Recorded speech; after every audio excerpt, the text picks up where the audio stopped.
Hi friends, welcome back to our channel Brindavanam it's my world.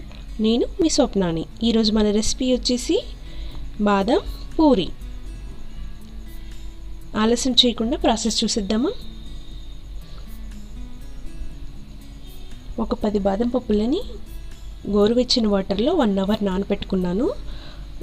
ఈ విధంగా పైన తొక్క తీసేసుకొని మిక్సీ జార్లో వేసుకొని కొంచెం వాటర్ అనేది యాడ్ చేసుకొని ఫైన్ పేస్ట్ లాగా మిక్సీ చేసుకోవాలి. చూడండి, ఈ విధంగా మిక్సీ పట్టుకొని పక్కన పెట్టేసుకోవాలి. ఇప్పుడు 1 కప్పు గోధుమ పిండి తీసుకున్నాను.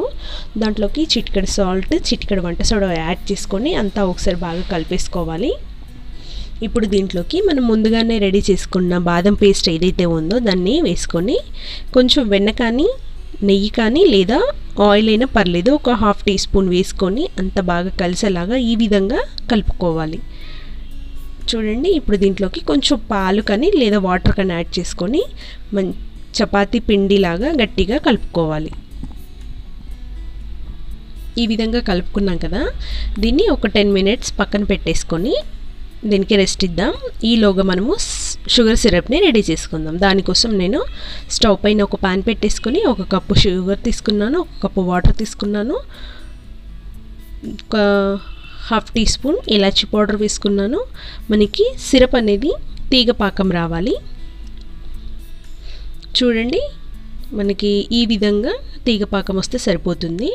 ఇప్పుడు చివరిగా 2-3 చుక్కల నిమ్మరసం యాడ్ చేసుకుందాం. ఇలా నిమ్మరసం యాడ్ చేసుకోవడం వల్ల ఏంటి అంటే మనకి సిరప్ చల్లారిన తర్వాత కూడా ఇలాగే లిక్విడ్గా ఉంటుంది, మన గడ్డ కట్టకుండా పైన అంతా షుగర్ వైట్గా తేలకుండా ఉంటుంది.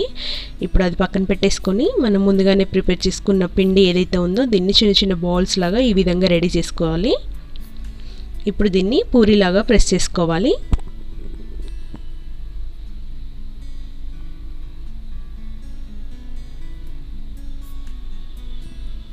ఆయిల్ అప్లై చేస్తూ ఈ విధంగా పూరి చేసుకున్నాం కదా, ఈ ఇంత మందంగా ఉంటే సరిపోతుంది మనకి పూరి అనేది. ఇప్పుడు దీనిపై నుంచి కొంచెం నెయ్యి రాసుకొని నెయ్యి మొత్తం అప్లై చేసుకోవాలి పూరికి.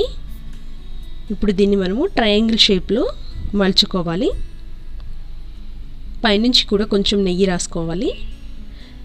ఈ విధంగా నెయ్యి రాసేసుకొని మనము ట్రయాంగిల్ షేప్లో దీన్ని మలుచుకొని కొంచెం మన చపాతీ కర్రతో ప్రెస్ చేసుకోవాలి. చూపిస్తాను చూడండి. ఇప్పుడు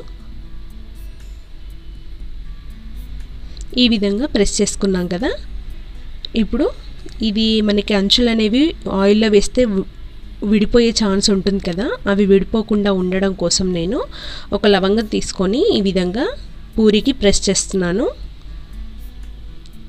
మనకి అంచులు అనేవి ఊడిపోకుండా ఉంటాయి, అలాగే చూడ్డానికి డిజైన్గా కూడా బాగుంది కదా, అందుకే ఇలా నేను లవంగం పెట్టుకున్నాను. ఇదే విధంగా అన్ని పూరీలని ప్రిపేర్ చేసి చూపిస్తాను. ఇప్పుడు అన్నీ ఇదే విధంగా పూరీలను రెడీ చేసుకోవాలి.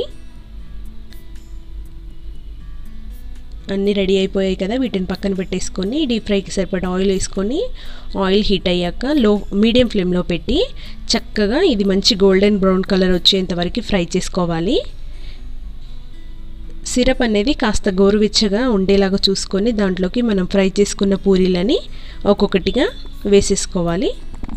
ఇదే విధంగా అన్ని పూరీలని మంచి కలర్ వచ్చేంత వరకు ఫ్రై చేసేసుకొని సిరప్లో వేసేసుకోవడమే. ఇంకా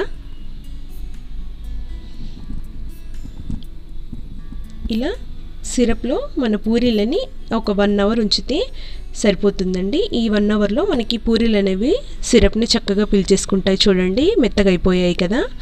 ఇంకా ఇప్పుడు వీటిని మనము సర్వింగ్ బౌల్లోకి తీసేసుకోవడమే.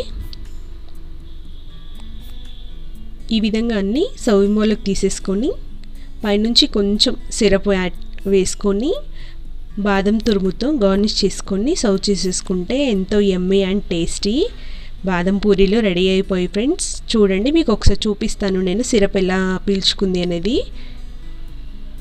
చూడండి, సిరప్ అనేది చక్కగా పోయింది కదా, మన పూరి అంతా చక్కగా పట్టేసుకుంది కదా.